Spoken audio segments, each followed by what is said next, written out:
Hey guys, Matt Wilson, Ray Allen Manufacturing, and this is The Reason Why, Episode 2, Pinch Collars. I used to go, especially when I was training, I would try to explain this as like, I know this looks like a medieval torture technique. You know, you got a bunch of different reminds me of those masks that had all like the needles and stuff, and like, you know, it's just brutal. You go to like those medieval museums and stuff. But as sinister as this may look, the pinch collar is actually a extremely useful tool for a dog. It doesn't have to be a negative. A lot of people will be like, it can hurt a dog. Anything can hurt a dog. I can hurt a dog without equipment. I can hurt a dog verbally. You know, you can do a lot of things to hurt a dog that doesn't take a tool. You know, I see a pinch collar as a great tool, and yes, if used incorrectly, kind of like anything else, there can be damage done. All of these are actually supposed to simulate what a mother does to their young when they're a puppy, which is you'll see them, they'll grab them, pick them up, correct bad behavior, or, you know, place them in a, you know, if they get out of the whelping box, they'll kind of pick them up and put them back in the whelping box. You know, especially on the Hermspringer, all of these are nicely rounded. The likelihood, unless you put real damage into it, it's not going to cause anything. I mean, if this thing's attached to a long line and your dog's full sprint at 30, you know, at 30 feet and you just stop them, that's going to be a problem, you know? And, you know, obviously a very incorrect use for a pinch collar.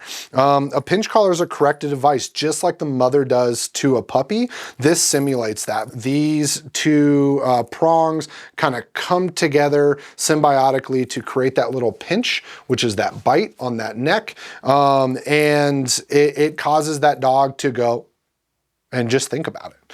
You know, whether that's you tell them to sit, they don't, boop, correction, whatever it is, right? Proper use for a pinch collar should definitely be taught by any trainer. But the whole reason behind a pinch collar is represented for a reason, designed for a reason to help a handler communicate to their dog. You can use a pinch collar softly, you can use a pinch collar hard. There's a couple ways to use a pinch collar depending on, you know, if you're using kind of a pinch like this. I personally use the Gucci version of Hermspringer's collars, which is the kind of really thin link, so it lays really flat, which they call the neck tech collar. You know, a lot of collars have this kind of martingale style correction. So what it can do is it can be kind of loose, you know, and you don't want it loose. You want it fitted to where this is, you know, if your dog is moving around and this is sliding, it's too loose, right? It needs to be on your dog correctly fitted. And, you know, the whole idea is that this is where, you know, without tension, that's just kind of hinged. And then boom, that's as far as it goes. So it's literally, you know, from a couple inches in, out. This is tight and they're gonna feel it. This is where they don't feel it at all. It's just sitting on their neck.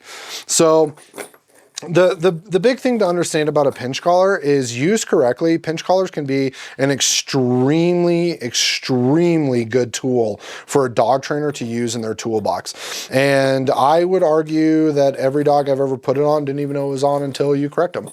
You know, it's not like you put it on them and they're like, oh, the pain, the torture. When it comes to a pinch collar, the reason why we use them is it's genetically built into the dog to understand its mother when it's grabbing the back of the neck. You will see puppies do this to each other. You will see older dogs that play together. You will see them bite the back of the neck for correction. It is an extremely common thing for dogs to do. And this is a way that remember, humans are verbal, dogs are nonverbal, and it is a way for dogs to understand that the human is correcting them in that behavior that is unwanted. Very simple. They're relatively not expensive comparative to like an e-collar. And when used correctly, a dog understands them. You know, like I've seen a dog get it to where like it was just connected correctly and we were just walking and I just stopped and held the leash where it was and the dog was like, nope. And it was just that. It was that simple for the dog to understand. Again, we're not trainers. We're just telling you the reason behind and the reason why we use and sell pinch collars. And the reason why is because it's an extremely effective tool when used correctly. And you definitely should pick one up if you're into training. We're coming out with the new, 3 wide links to the 2.5 link is so cool. Such a cool thing for them to do, because it was kind of this perfect middle ground, between like the small 2.25s, even the minis, to the 3 that was way bigger. Even though you think like 2.25 millimeter to 3 millimeter isn't that big, it's huge. And then 3 to 4 is even bigger. And this medium, this hybrid is what they're calling it. Mwah, chef's kiss. This is the reason why, brought to you by Ray Allen Manufacturing. And thank you guys for tuning in. Hope this information was good.